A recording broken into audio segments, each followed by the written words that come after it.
Hello, everyone. Welcome back to the We Know Ball podcast YouTube channel. I know this is not the podcast that you're all hoping for. It's just me today. Turns out that it's actually quite difficult to get all the boys together at once.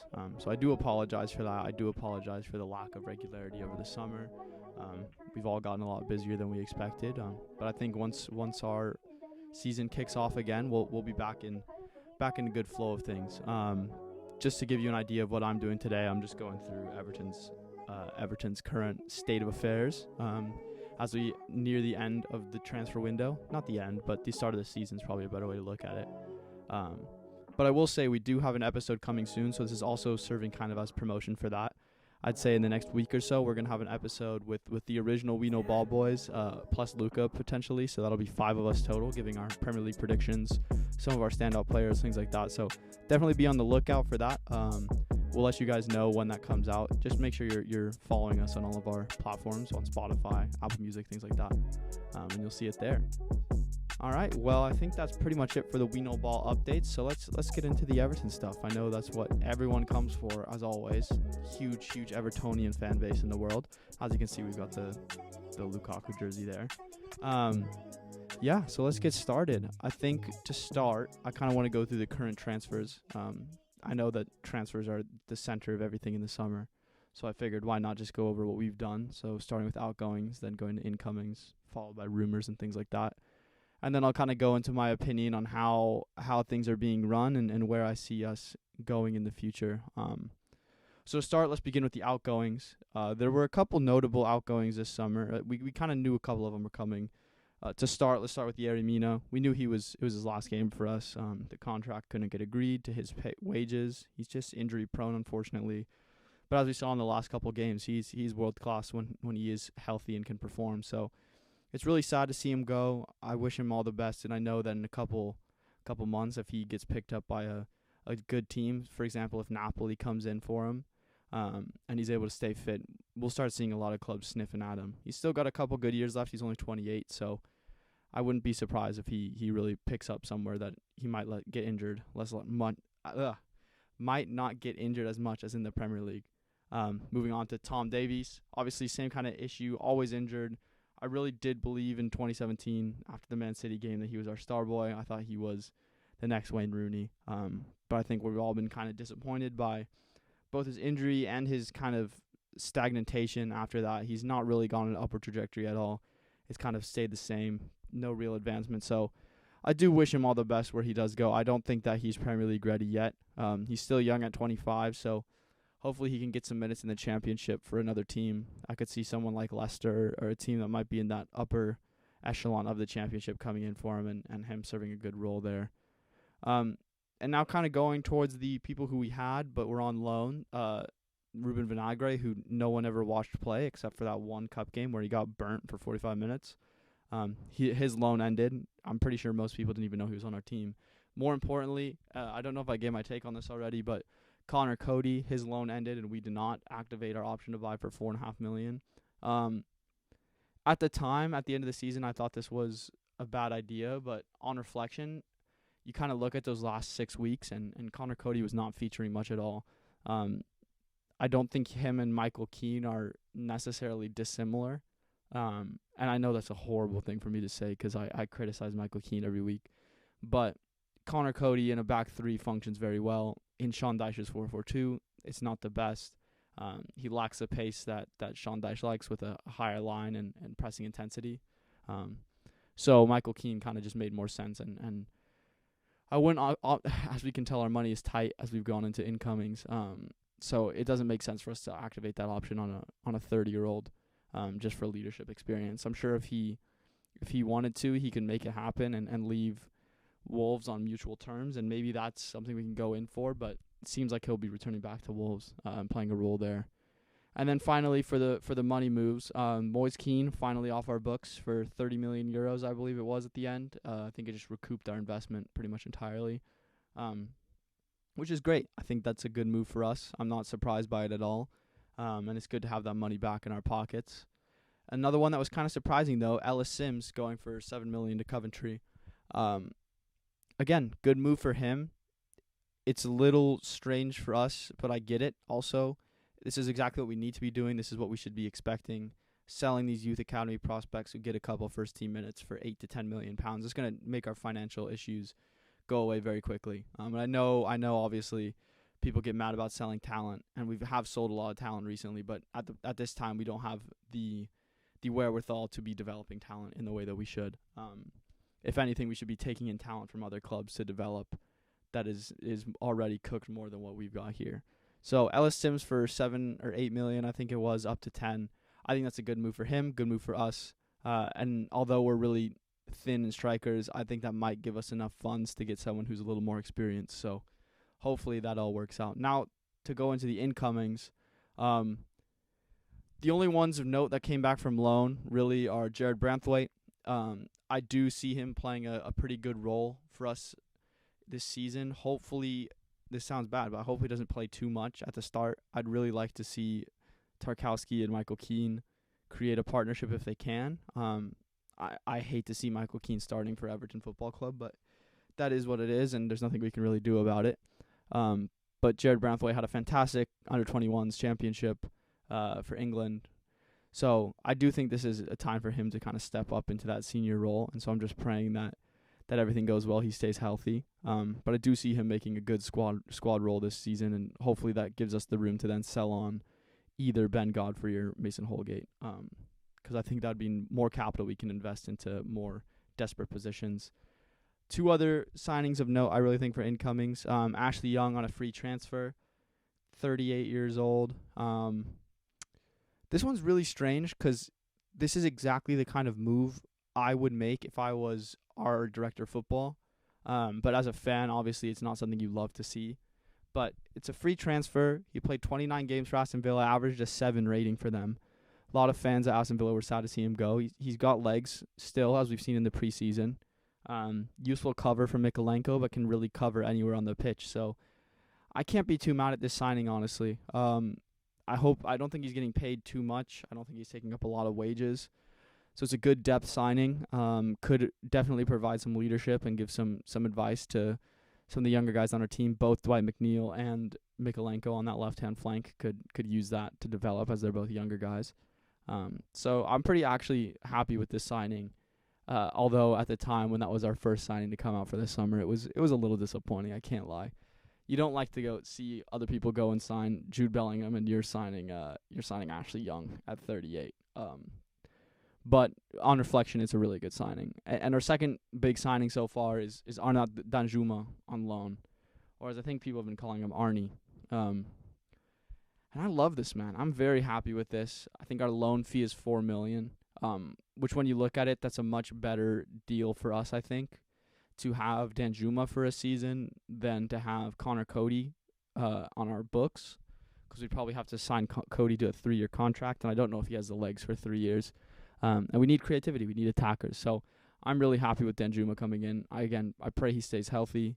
I'm really hoping for that. So overall, so far, not a horrible thing going on in terms of our incomings. Again, it's just slow. I think a lot of other teams have really pounced onto their moves, but in general, the transfer window seems slow, other than the big spenders, of course. Like Chelsea is signing someone every day for $30 million, and people just can't keep up at this point. So that'll be interesting to see how that works out for them. But for us, it's still been slow. Now, moving on to the transfer rumors, which have been coming quickly. Every day you get someone new who apparently is close to an agreement in principle with Everton. Fabrizio, you dumbass.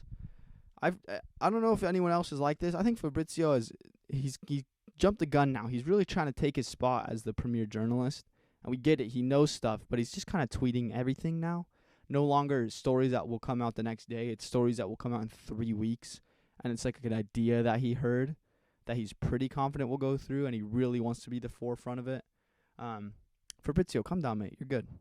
Anyways, to go into our targets, I'll start with the one that I find the most impressive and most important is Wilfred Gnonto. I love Gnonto so much. I think this is a guy that we have to be going after. Does it really make sense for us? The honest truth is no. If we're planning to play a 4-4-2 or even a 4-5-1 like we did last year, Gianotto doesn't really fit into that system necessarily because I see him as an out-and-out left winger. But people also said that about Richarlison when he was coming to Everton. That he was more of a winger than a striker, and he was able to transition pretty well in between those roles. I could see him functioning as a second striker off of DCL potentially. Or if Sean Dyche has a 4-3-3 in his locker that we haven't seen, that could work as well. He's just a young talent that I really like the look of. He's physically built, even though he's small. I like young guys like that. He's got passion too. So I would really like to see us go after Gianotto if we can. But if not, I think someone who does fit our system a lot better, also from Leeds, is Jack Harrison. I saw that name, floated about a little bit on Reddit. And I think that'd be a good move for us. Do I think that he'll take that move? Probably not. I think he signed a new contract at Leeds, or he'll probably get paid a lot of money. So it makes more sense for him to probably stay there and collect that bag.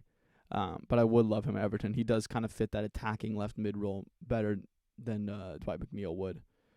Now, going into the striker targets, there are a lot of them, as there should be. Thank God there are. We'll start first with like the furthest out one. I think there was whispers of Iheanacho for 10 to 15 million. I really like this signing. I've always been an Iheanacho fan. I think he's got exactly kind of what we need. Except he's just not had much match time in the last year or two. I don't think he's played enough for his ability. I think if we can get DCL to a point where we don't have to rely on Iheanacho, that would be a good signing for us. So we can get him for 10 mil, where they could rotate in and out with one another. DCL playing against the stronger opponents, Iheanacho maybe playing against the weaker ones. That would be perfect. But overall, I like the look of Iheanacho as a signing. But I don't know. It's a weird one for me because I feel like this is not the kind of player profile we should be going after, but at the same time it is. He still has a couple years to give. I think he's 27. So he's not necessarily old. He's kind of in his prime years and hasn't had the football under his legs. So back at Man City, I thought he was going to be a world beater. So maybe he has that form still in him, and I wouldn't mind taking that gamble for 10 million. Someone else that I thought was apparently close but no longer close was, I'm going to mess up his name, Boulaïdia. He plays for Salernitana. Dude, this guy's got a tough look. Boulaïdia from Salernitana. They were the team that was interested in Malpai in January. So I think what's being floated is the idea of a cash plus Malpai deal. These never happen though. No one ever does a player swap. So I doubt that will happen. I do hope that Malpai finds a new home because he shouldn't be at our club. Unfortunately, he's just not it for us. He has to go. So I do hope he finds a new home. I wouldn't mind seeing 10 to 15 plus Malpai. Honestly, just get Malpai off our roster for this guy. Boulaïdia, I think, is 26, but he had like 16 goals in Serie A in a team that is not the best. So I would like to see him as well. To be honest, for all strikers, I'd like to see them come here. I don't really care who it is. I was having this discussion with Robbie yesterday about how I would like Wout Weghorst, and I know that's a controversial take, but genuinely just a body up front is better than what we've got, better than Neil Malpai. Just you could put a 6'3" guy from the stands up top, just someone who you can sling the ball in towards, and to be better than Neil Malpai. And finally, the one that's kind of gotten legs apparently today.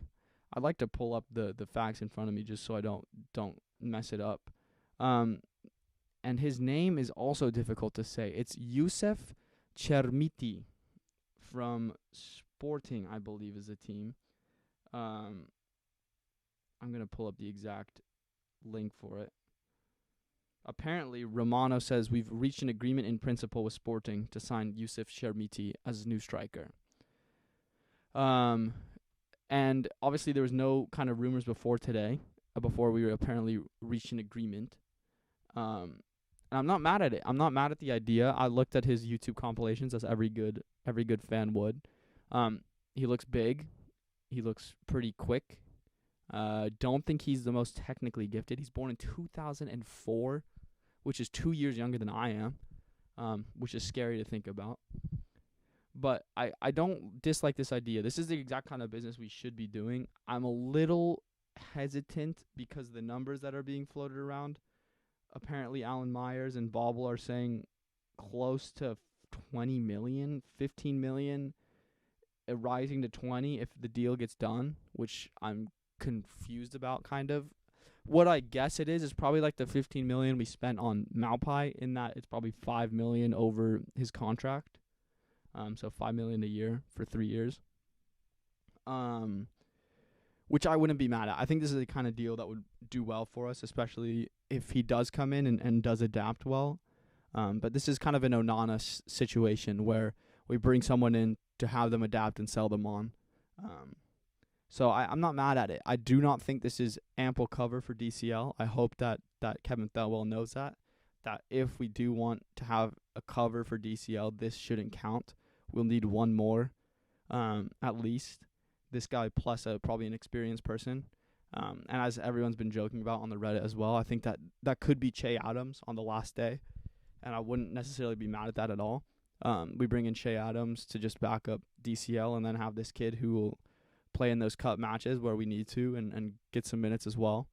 And that'd be fine. I think if you get the 7 million in from Ellis Sims up front and then you pay 5 for this guy this season, hopefully next season his valuation goes up. We bring in enough money, we stay up, we sell another youth prospect for a couple million, and we're able to pay off his 5 million again. It gives us an opportunity to make this kind of a net zero investment by selling on some of our other assets. And we have a couple other strikers that are in the pipeline as well that we could sell on. Like Tom Cannon potentially could go for a couple million should his loan at Preston this season go well. But yeah, overall, I'm pretty pleased with the targets we're going for. The final one I do want to touch on is Tete, who I think was at Shakhtar and then went to Leicester. I do want to check quickly if he is under contract, because I've heard that he might be a free agent, but I want to check. He's a young guy. He's 23. He is still under contract at Shakhtar, so I don't know how that will work. I think potentially we could probably get him on loan from Shakhtar, if that's still a deal, or whether he now has the ability to leave with that clause that UEFA made. That would be someone I'd like to sign. We need right wing depth so badly. We don't have a single right winger. I don't count Alex Iwobi as a right winger at all. So if Iwobi gets injured, which is not unlikely the way things go, we have no one to cover him. So I would like to bring in a winger. To kind of wrap up, though, I think our targets to be focusing on, I think our center mids, we're probably fine.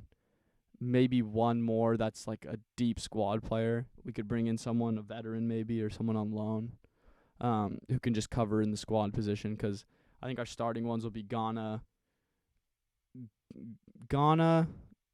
Doucouré, and then maybe Onana. Maybe. Or I'd like Iwobi to be in the middle three, honestly, and then we get a right winger. But I feel like we're fine. We probably got 6 players who can play in the midfield, including James Garner as well.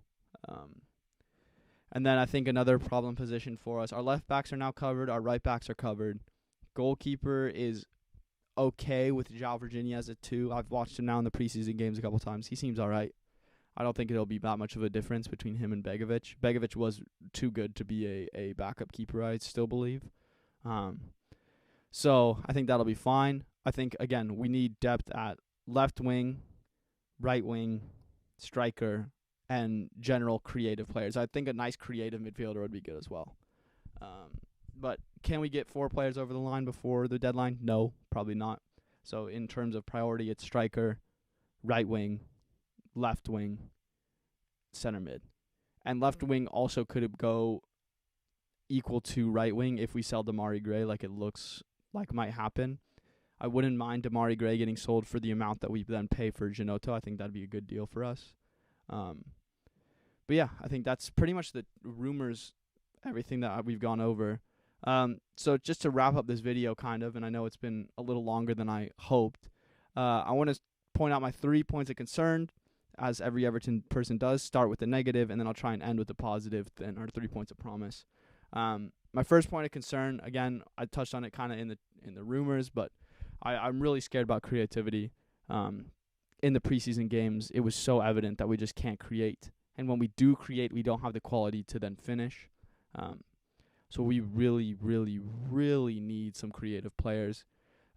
Ashley Young was like one of our most creative players against was it Stoke? I don't know which game it was.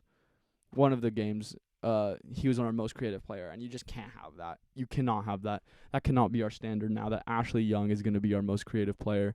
I think Nathan Patterson provides some creativity, which is great for us.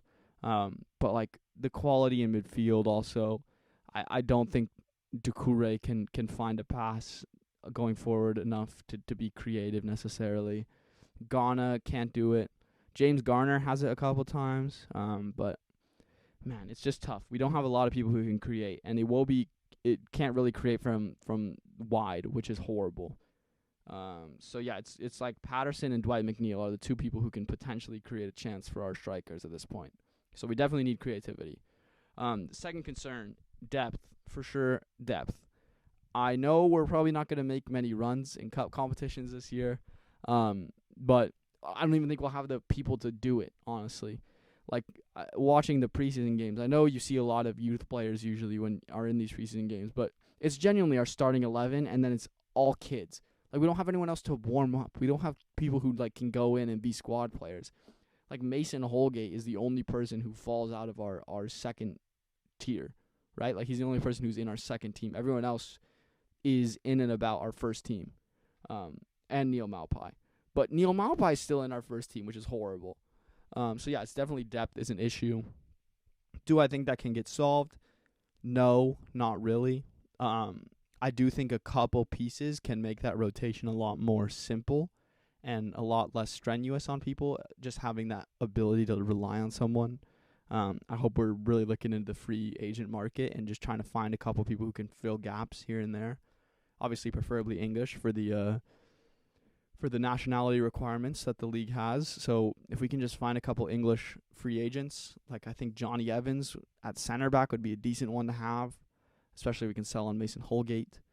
There's a couple other ones that are out there that I think we should be looking at just to get a little bit of cover, someone who has a bit of quality who can play against Boreham Wood on a Tuesday, you know. My final concern kind of ties into depth. It's robustness. I don't know. This season is going to be fully dependent on injuries.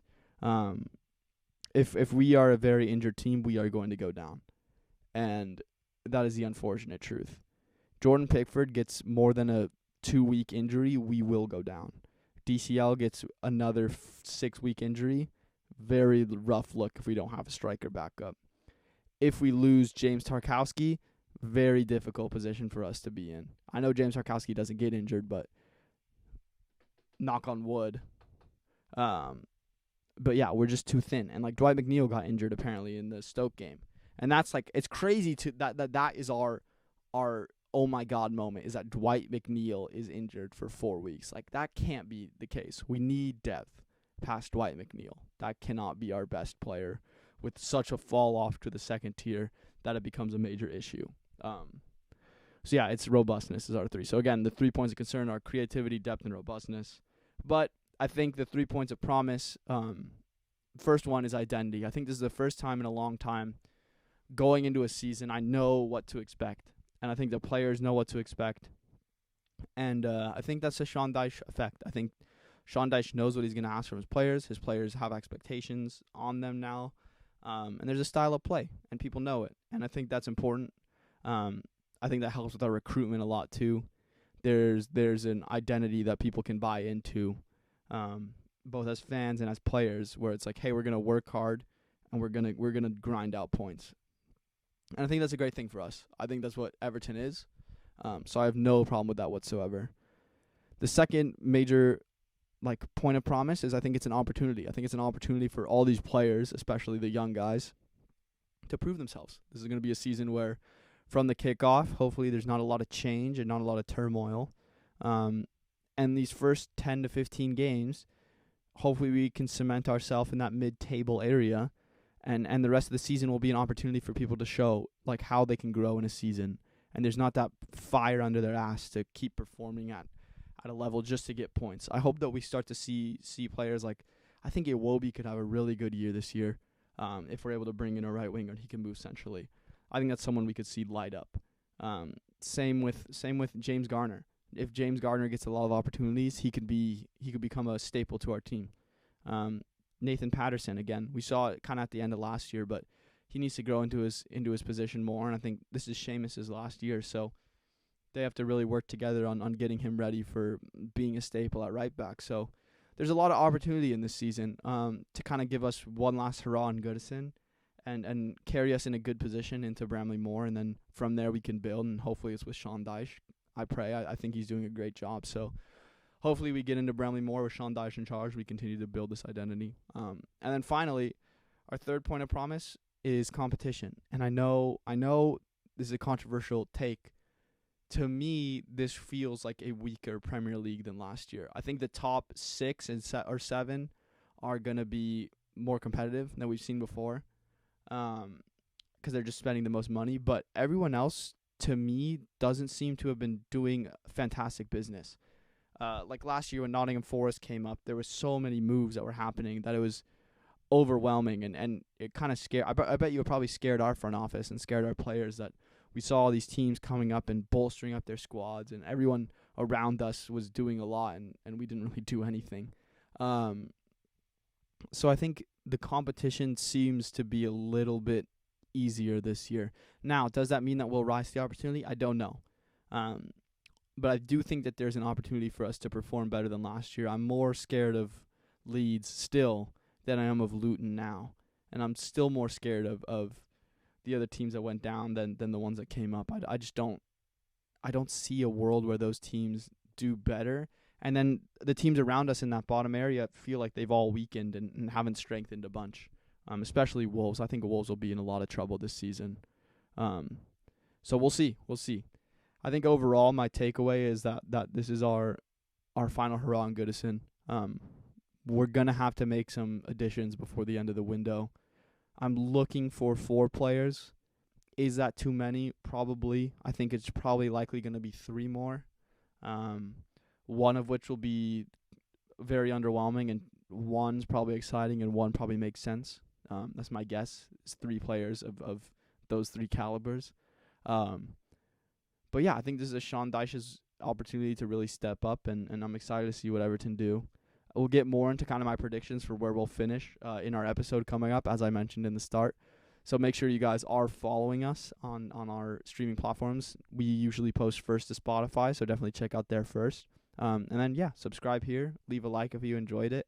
I know this is another 25 minutes of me rambling, so I know that's great for all the viewers. They love that. So, yeah, hope you guys enjoyed, and I'll see you guys in the next episode. All right. Peace.